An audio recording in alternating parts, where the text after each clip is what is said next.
Damai sejahtera Allah yang melampaui segala akal dan pikiran, itulah yang menyertai hati saudara di dalam Yesus Kristus Tuhan kita. Amin. Horas, Bapak Ibu dan Saudara yang boleh bersama-sama beribadah di tengah-tengah gereja ini, secara khusus yang ada di rumah hari ini. Karena situasi yang kita hadapi. Tapi kami harap baik yang di rumah dan yang bersama-sama hari ini tidak kekurangan sukacita. Karena kita tahu Allah itu adalah Allah yang hadir di segala tempat. Tuhan memberkati Bapak Ibu dan keluarga yang beribadah di rumah dan semua kita yang ada di sini. Lalu yang kedua, mohon maaf biar tetap dalam protokol kesehatan yang baik. Bapak Ibu jangan sampai ada yang membuka masker, karena saya memohon izin membuka masker saya ini biar apa yang saya sampaikan lebih jelas. Bu songoni hita sepakat kita mangda je hubuk mate asal atas seizin munate.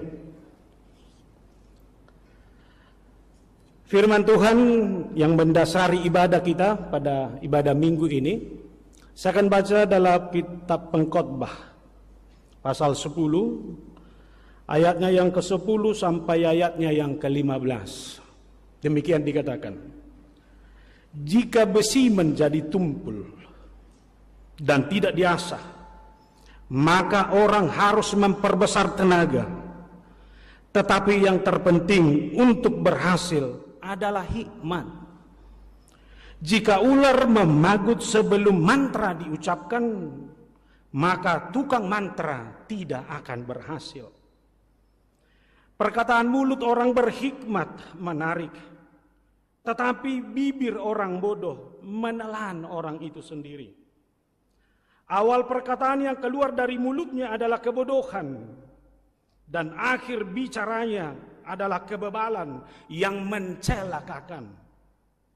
Orang yang bodoh banyak bicaranya, meskipun orang tidak tahu apa yang akan terjadi. Dan siapakah yang mengatakan kepadanya apa yang akan terjadi sesudah dia? Jeripaya orang bodoh melelahkan orang itu sendiri, karena ia tidak mengetahui jalan ke kota. Demikian firman Tuhan. Bapak, Ibu, dan Saudara, ada kata bijak di tengah-tengah orang Batak yang mengatakan seperti ini. Ijuk di para-para, hotang di parlabean, nabisuk na punahata, naoto tupang gadisan. Nabisuk na punahata, naoto tupang gadisan. Bahasa Indonesia kira-kira apa ini ya?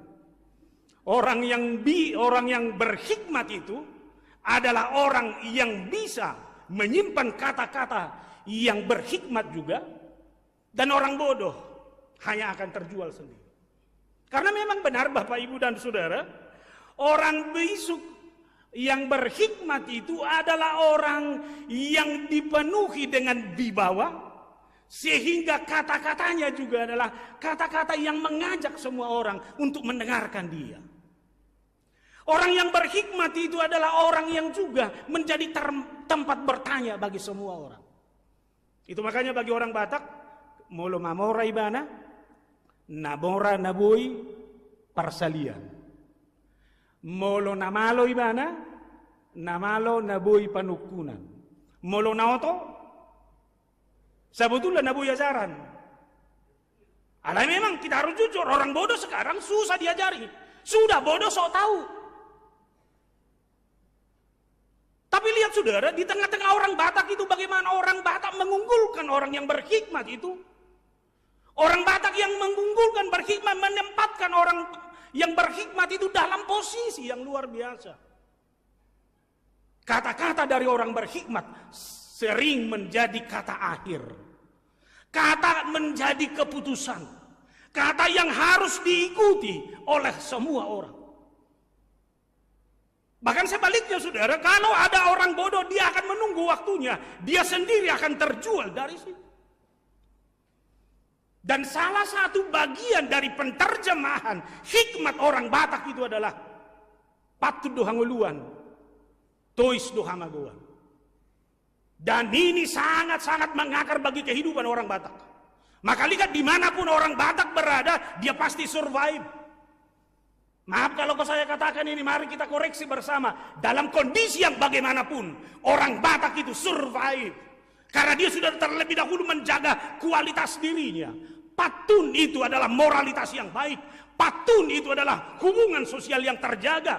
Patun itu adalah dia menjaga kualitas kehidupannya dalam segala kondisi. Maka lihat, orang Batak bergabung dengan orang Sunda, orang Batak bisa langsung nyaman. Orang Batak bersosialisasi dengan orang Jawa, makanya sekarang ada orang Batak yang medok Jawa.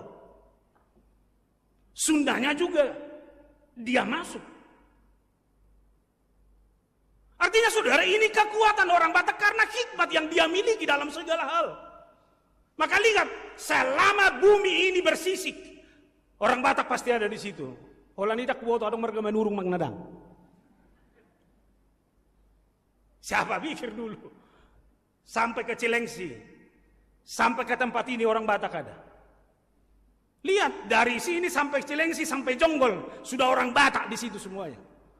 Kebetulan saya dulu yang mendirikan HGWP Citra Indah Jonggol itu, sampai ke Gunung Batu itu pun ada orang Batak. Survive. Artinya saudara, bagi orang Batak hikmat itu adalah sesuatu yang bukan hanya dia hidupi, tapi harus menjadi bagian integral dari kehidupannya sendiri. Makanya lihat, sebegitu kekristenan datang ke tanah Batak, orang Batak itu juga terus berlomba untuk terus menambah ilmu dan pengetahuannya dalam segala hal. Apalagi kekristenan itu menawarkan berbagai pendidikan yang harus segera dipelajari. Maka lihat, orang Batak itu ilmu apapun pasti dikuasai orang Batak. Walaupun dulu cita-cita kan hanya beberapa jenis saja. Kalau orang bercita-cita mau kuliah, ayah adopak cita-citam naik gabe insinyur. Adopak cita-citam naik gabe dokter.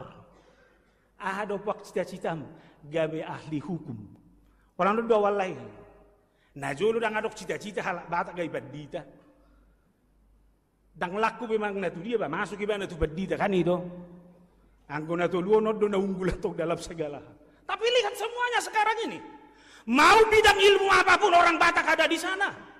Tapi yang menjadi masalah bagi saya adalah, apakah ketika orang Batak memiliki semua disiplin ilmu itu, orang Batak itu benar-benar berhikmat, orang Batak itu benar-benar memiliki itu dengan mendasarkannya kepada hubungannya dengan Allah atau tidak, itu yang menjadi masalah.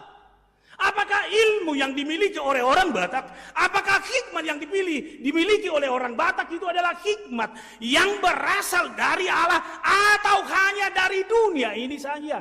Ini yang menjadi persoalan kalau kita membicarakan itu melalui khotbah ini. Karena memang kita harus jujur saudara, orang Israel itu menjadikan Salomo menjadi guru hikmat bagi mereka. Menjadikan Salomo menjadi guru hikmat itu berarti bahwa Tuhanlah sumber hikmat yang sesungguhnya. Menjadikan Salomo menjadi guru hikmat karena mereka tahu hikmat yang dimiliki oleh Salomo itu bukan berasal dari dunia, tapi benar-benar berasal dari Allah. Sehingga Salomo itu bisa tampil dalam menjalankan pemerintahan kekuasaannya dalam kualitas kehidupan yang penuh dengan damai sejahtera. Maka lihat saudara, dari bagian buku Amsalnya, Salomo mengingatkan permulaan hikmat adalah takut akan Tuhan. Orang yang takut akan Tuhan itu tahu siapa Tuhan bagi kehidupannya. Orang yang berhikmat itu tahu siapa Tuhan itu melalui hukum dan firman Allah. Orang yang berhikmat itu tahu betul bagaimana Tuhan mencintai dunia ini. Orang yang berhikmat itu tahu betul bagaimana Tuhan itu adalah Tuhan yang penuh dengan anugerah dan keselamatan. Bahkan orang yang hidup dalam hikmat, dalam rangka takut akan Tuhan, dia sadar bahwa dalam segala hal dia harus menghadirkan dirinya sebagai perpanjangan tangan Tuhan. Orang yang berhikmat itu, dia sadar betul setiap kata-kata yang diucapkan adalah kata-kata yang menguatkan dalam rangka perwujudan cinta kepada orang lain. Saunari tak koreksi bema. Saudara ada di hikmat Tuhan atau di hikmat dunia ini? Kalau saudara berada dalam hikmat Tuhan, setiap kata-katamu adalah kata-kata yang memotivasi bagi orang lain. Apa? Jadi kalau ada orang gampang manihai dongan, nah udahlah biarkanlah. Halak nabu hamai, ima asal Muhammad dok. Oleh karena itu saya sendiri yang harus menata ini. Maka apapun yang saya hidupi harus dalam rangka bagaimana saya membangun kehidupan. Kata-kata yang saya katakan itu adalah kata-kata bagaimana kehidupan ini menjadi kehidupan yang memiliki makna. Dan setiap kata itu harus menjadikan manusia menjadi manusia yang sesungguhnya. Lihat Yesus dalam usia yang sangat muda.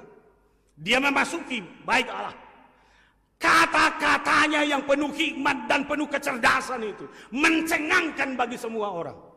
Pertanyaan saya sekarang, ketika saudara berkata-kata, orang makin tercengang atau sebaliknya? Toka situa mau husukun. Baru. Mula makatai hamu sebagai situa lam tercengang gozol mau. Unang mahato pelusi hamu, tumago may pergumbul humma. Tumagot nih. Karena memang kita diutus untuk itu, kita dipanggil untuk itu. Tua kamat tajabu. Tolong dulu. Yang beribadah di rumah ya, suami, istri dan anak-anak. Kalau bapakmu ngomong di rumah, kamu makin tercengang atau bagaimana? Kalau may padok isi, anggodo horas matuan nami. Maaf saudara, saya sering katakan dalam khotbah-khotbah saya, jangan-jangan orang banyak ketika melihat kita, apalagi kita sudah ngomong, langsung ngelus dada. Toy makida padok may siang goho para saema ini mana suni. Artinya saudara harus saya desain itu.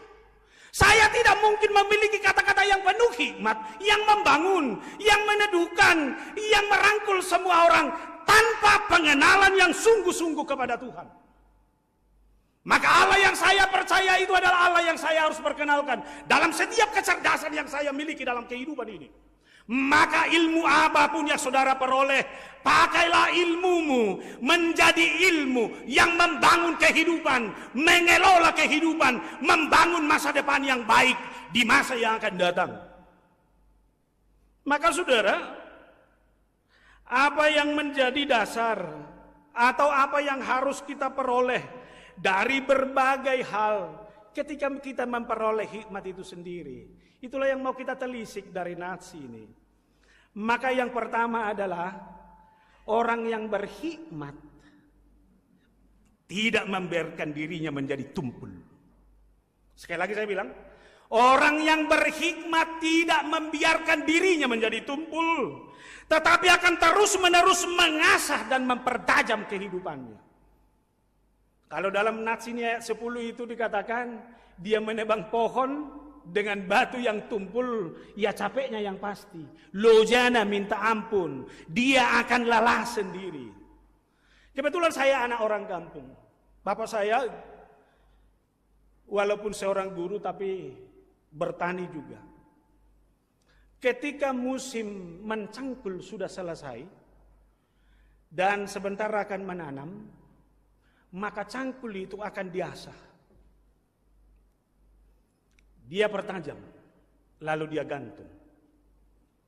Kemudian pisau, hingga itu nggak bisa dipakai semua orang. Ada pisau khusus yang bisa dipakai sehari-hari, tapi ada pisau yang dipertajam terus, lalu disimpan. Ini nggak sembarangan. Moloro tulang, engkau dipakai mau memotong si potongan. Jadi nggak bingung. Lihat sekarang ini pengalaman kita, kalau ada todong mau memotong sesuatu, masalah pisau. Karena memang pisau kita nggak pernah kita pertajam. Lo may si torus sinanatero torus. Igat tungi mana asal may cuci mana yes asabi. Tapi ketika mau memakai kita yang menjadi kewalahan. Tapi lihat, petani itu adalah orang yang benar-benar mempersiapkan diri. Maka benar saya kutip tadi dari khotbahnya pendeta STP, dia meminjam istilahnya Abraham Lincoln. Kalau ada 6 jam bekerja, maka 1 jam itu adalah untuk mengasah, mempertajam apa yang harus kita gunakan. Artinya saudara, mempersiapkan diri dalam rangka untuk memenangkan kompetisi kehidupan itu sangat dipengaruhi bagaimana dia mempersiapkan diri dengan baik. Hanya orang yang berhikmat yang bisa menghitung persiapan yang seperti itu. Maka lihat saudara, di zaman COVID ini seharusnya orang percaya benar-benar mempersiapkan kualitasnya dalam segala hal. Suku-sukuku tabado haporsiaumu dukum berminggu ijabu na salilingon. Apa jo? Parisobi jo. Padahal COVID ini yang mengarahkan kita ke situ menjadi orang yang harus beribadah di rumah sehingga bersama-sama dengan keluarga. Seharusnya ini adalah masa di mana kita mempertajam fungsi keluarga dengan baik. Lamburjudo amata, lamburjudo inata. Mengolu dalam spiritualis yang baikkah kita ini atau tidak? Ketika kita bersama-sama berdoa, disinilah seharusnya kita sama-sama menyadari Tuhan selama ini keluarga ini sudah tumpul, sudah jauh dari kehendak Tuhan, dan sekarang ini diasah kembali. Maka dalam segala hal saudara, saya harus katakan ini kesempatanmu untuk mengasah dan mempertajam kehidupanmu dalam segala hal. Orang muda harus menjadi orang muda yang senantiasa mempertajam kehidupannya sehingga sesulit apapun di masa yang akan datang kita ini menjadi generasi yang muda, generasi muda yang kendor, tapi memiliki semangat dan motivasi secara terus-menerus. Saya tidak tahu saudara, kembali kepada kebiasaan orang Batak. Orang Batak dahulu itu adalah orang Batak perantau, pejuang habis-habisan. Sebelum berhasil tidak pernah mengenal kata kembali. Karena memang dia diasah, dipertajam oleh kesulitannya di kampung. Pertanyaan, apakah orang Batak sekarang ini masih memiliki semangat yang seperti itu atau tidak? Amor kan? Baru ditolak sekali 2 kali. Mak, udah nggak nikah lagi lah aku. Kenapa nah? Udahlah. Semua perempuan pembohong di dunia ini baru 2. Gak apa-apa ditolak 10, gak apa-apa. Asal jadi yang ke-11 yang berkualitas. Apa sih salahnya? Memang orang tuamu ini dulu kalau soal jodoh, ini gampang. Dia berhasil dari kampung, mak. Dokkom mak paribani ya teh. Homa mangariri tane. Itu rolo paribani. Pariban yang sekarang udah milih-milih kawan karena dia sudah kenal baru Jawa juga, orang Jawa juga. Yang dulu hanya itu saja. Artinya yang mau saya katakan dalam konteks yang sederhana seperti itu pun ternyata kita harus diuji dalam banyak hal. Oleh karena itu apapun situasi yang kita hadapi, ini harus mempertajam kita dalam segala hal. Yang kedua, koreksi dirimu. Jangan-jangan kehidupanmu juga sudah menumpulkan semangat orang lain. Koreksi biju. Jangan-jangan kehidupanmu sudah menjadi kehidupan yang menumpulkan semangat orang lain. Kata-katamu itu sudah kata-kata yang menumpulkan motivasi orang lain. Jangan-jangan sebagai orang tua juga bukan lagi kata-kata yang membangun dan memberi motivasi, tapi sudah menumpulkan semangat dari anak-anak. Mari saudara, apapun yang kamu lakukan, pastikan itu harus mempertajam semangat orang lain. Amin. Unang ju rohamu lumeju dongamu. Ay wasa kuruwa, au hera doau. Au dah honok ku bang, mulu lam jago dong aku. Au pedoh dalam hebat. Pedo apalagi ni opat di taban sinon. Duko sahat itu jati sampurnaon. Itornidok gue bekasion. Tabba dong aku sakalas dawah. Padita resok di jati sampurna nuai. Tangiromu. Ala yang godos-dos dosongon iba sudi dongan diba yahame banggana iba menceritau. Dong aku name metiad dui dawah. Alai sekarang dia sudah hebat. Saya hormat dan salut. Ini orang lain beli mobil, kau yang penyakitan. Dari mana duitnya itu? Bolo ya nih tuamu sih. Kalau dia beli mobil baru, tawarkanlah kapan kita jalan-jalan ke puncak selesai. Ini soal hidup. Apapun yang saya miliki itu, saya harus mempertajam semangat siapapun. Saya tidak akan mau mengurangi, bahkan menumpulkan semangat dan motivasi orang lain dalam kehidupan ini. Soyar sakiho pengamarsak. Tangi, enggak kau ucapkan apa-apa juga sekarang ini sudah menderita kawan. Maka tolong jangan ada kata-kata yang keluar, maaf dari mulut ini, bahkan yang kau tuliskan sendiri, yang mampu mengurangi semangat dunia ini. Maaf ya untuk multimedia, tadi kan lagunya agak berbeda. Kalau orang berkhidmat yang gereja ini semua, Ahmad Honom. Namanya manusia, pasti memiliki kekurangan. Alai mulu naso berkhidmat do Ahmad Hononna. Tuk suadong gohoruan na binotoni. Lihat, ini cepat. Maka saudara sekarang saya di posisi mana? Kalau saya ini adalah orang yang berkhidmat, yang takut akan Tuhan, maka melihat yang jelek pun tidak akan saya katakan itu jelek. Roman nun nilai anak mulima, otonion, may mana, hodom apa ini? Bagus na.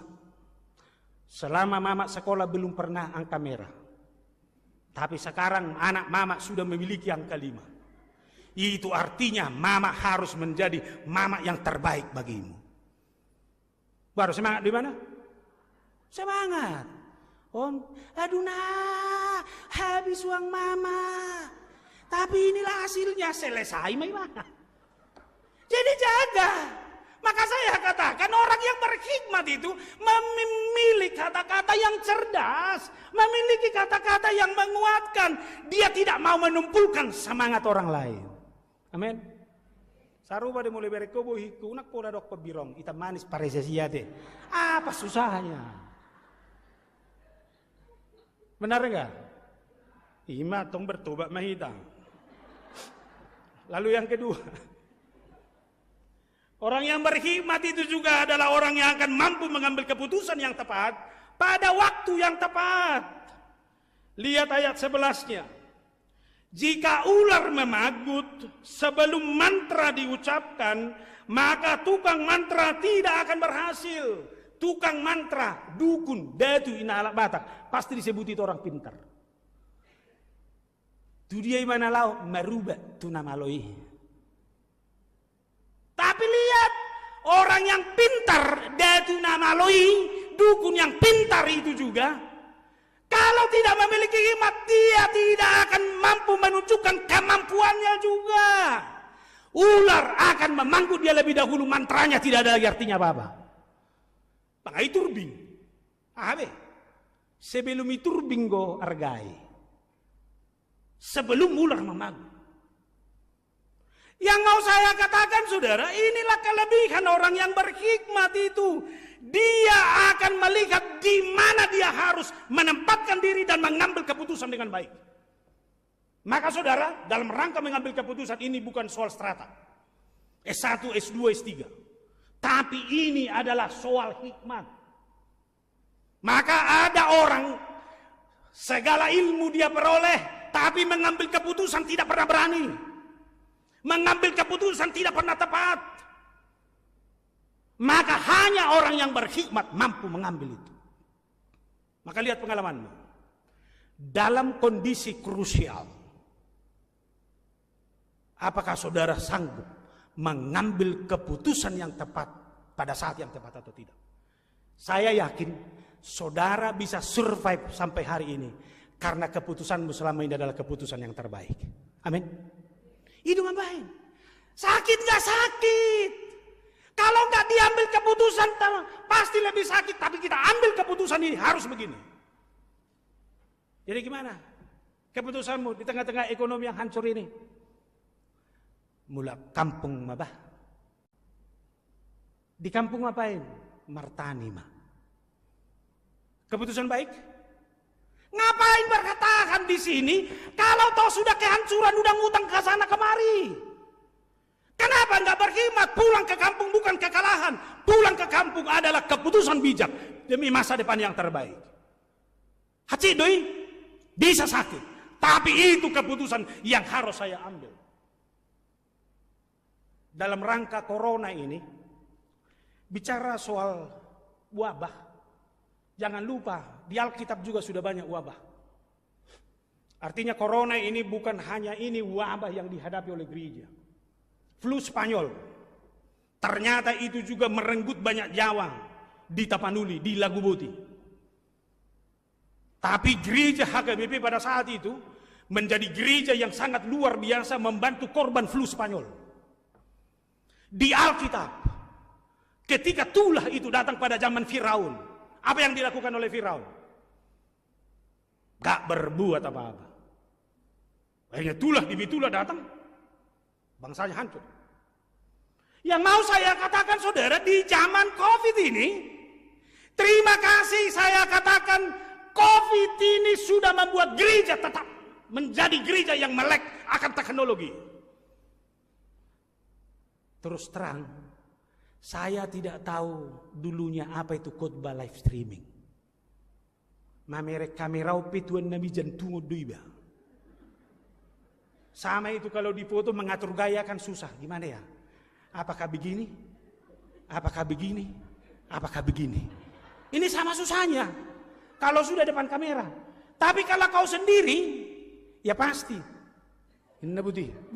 Halai lau foto, tang dapok besu digayai. Tapi lihat, walaupun awalnya pelayanan di gereja HKBP sangat terlambat dalam rangka pelayanan live streaming, tapi gereja HKBP tetap cepat sadar. Semua pendeta cepat sadar. Khotbah live streaming.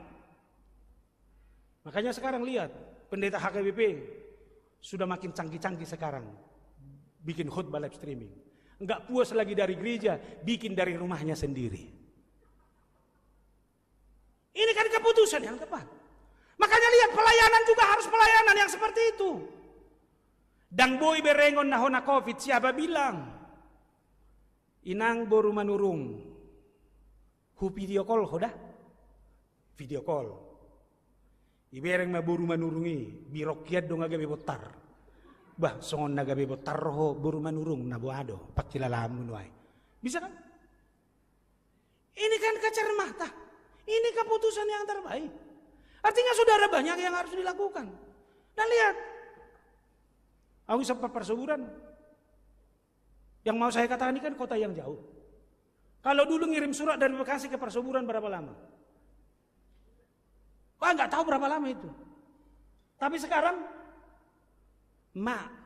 kita semua video callan ya. Makanya di Facebook, Bekasi, Jakarta, Surabaya, persuburan menyatu. Ini aneh sudah. Ini lihat. Jadi tidak selamanya. Oleh karena itu orang yang berhikmat itu bisa mengambil keputusan yang terbaik, menempatkan dirinya dalam kualitas yang terbaik dalam kondisi apapun yang ada di dunia ini. Oleh karena itu saya katakan, bagi orang yang berhikmat, ancaman tidak akan mengacaukan dia. Bagi orang berhikmat, kesulitan apapun akan membangun cakrawala berpikirnya untuk terus mendinamisasi hidupnya untuk berbuat dalam segala hal. Amin. Walaupun saya ada tahu pendeta, dia tetap dalam pola yang lama. Tadamu dorai. Ngotamu do beta pandita Robert Hutapia? Berkesado hotusi. Daktar Tiruhami. Saya harus katakan itu, Daktar Tiruhami. Dia sekarang di Serpong. Dalam masa COVID ini, Dia datang menjumpai jemaatnya yang kena COVID, yang isolasi mandiri. Isi mahoinang, isom maau, asal mana pajumpak kita, hutangnya ke pehosianon, sah do itu sih. Baru tahu udah pakai dalam mulai baca nih. Imah, keputusan yang tepat di saat yang tepat bisa. Imah. Segar ulang tahunmu udah lupa mata bama pakai dalammu. Sedih. Mau lepas atau pui paingot bohama. Kurang surprise. Iko pas do. Ititik noli. Itu ribuan makue. Happy birthday. I love you. No, sudah selesai. Asyik kamu. Jadi memang itu. Marah juga harus yang waktu yang tepat kawan. Jangan marah bukan pada waktunya. Ya ibu-ibu ya. Masih enak dah. Dan biar kamu juga kain tahun. Ngapa kau udah kumuruk mi hanya mengurangi energimu. Anakmu nggak apa-apa, suaramu udah selangit. Padahal dampaknya nggak ada. Anakmu laki-laki hanya memanjat. Bapak-bapak ini sudah sok hebat. Jangan dah. Kau masa depan bapak, belum. Apa salahnya dia memanjat di sampingnya kau? Yakinkan dia, selama bapakmu di sini, kau aman. Selesai? Oh, biar berdoa bahasam. Jatuh kau nanti, kakimu patah. Selesai mah. Yakin gak kalau anakmu ada di atas ini? Kau di bawah, lompat nak. Bapak pasti menangkap. Nak prese sau, ayo nak. Saya tahu mamakmu buru manurung. Tulangmu di bawah, preses lagi lompat. Mana mau itu lompat? Tak percaya dia itu. Tapi kalau tahu dia itu bapaknya, lompat. Dia lompat itu. Itu pengaruh. Abe, madoko kata pe situ nami ikut di saat natepak do. Nate, unak pakal luar sude marisuangan lo. Lo sih tabanon ni. Aboy Zui. Ayaw mo lo nga sa jamay hempon na hubad jamitak ko senon na so cocok ko jamitak ko na ginarah ko dito. Contoh na udah ba, nak tersinggung kamu. Dapat duluan. Mampu mengendalikan ucapan dan perkataannya. Sudah? Hanya orang berhikmat itu. Makanya lihat, orang yang berhikmat itu pasti kita senang duduk di sampingnya. Karena dengan hikmatnya, dia akan mengajari kita banyak hal.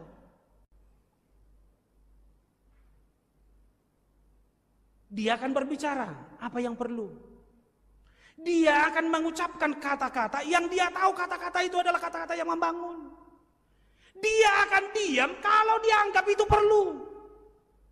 Makanya orang berhikmat itu hanya mengeluarkan kata-kata yang meneduhkan dan mengajak orang untuk menyinggahi masa yang akan datang. Sekalipun itu belum dia alami, tapi melalui kata-kata orang berhikmat, semua itu sepertinya sudah kita nikmati hari ini. Itulah hebatnya orang yang berhikmat. Tapi orang bodoh, turpukodo mandokda, godang makatai. Padahal dia tidak tahu omongannya awalnya di mana, tengahnya di mana, ujungnya kemana. Makanya sangat membosankan. Bahkan informasi Nats ini, orang yang bodoh itu juga tidak tahu jalan ke kota. Siapa sih yang tidak tahu jalan ke kota? Jalannya pasti besar.